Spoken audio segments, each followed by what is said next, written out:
காஞ்சிபுரம் செவிலிமேடு பகுதியில் உள்ள ராமானுஜர் ஆலய திருக்குளத்தினை பராமரிப்பு தர வேண்டி மாவட்ட ஆட்சியரிடம் மண்டல குழு தலைவர் மோகன் மனு. காஞ்சிபுரம் செவிலிமேடு பகுதியில் அமைந்துள்ள ராமானுஜர் ஆலயம் எதிரே உள்ள சாலை கிணறு அருகே அமைந்துள்ள திருக்குளத்தினை சுத்தம் செய்யும் பணியினை மண்டல குழு தலைவரும் அப்பகுதி மாமன்ற உறுப்பினருமான மோகன் செய்து வருகிறார்.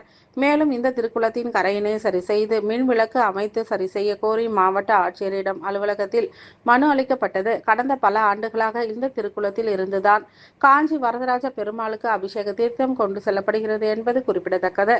அந்த வகையில் மண்டல குழு தலைவர் மோகன் மாவட்ட ஆட்சியரிடம் இந்த திருக்குளத்தின் கரையை வலுப்படுத்தி மின் விளக்கு அமைத்திட கோரி மனு அளித்தார்.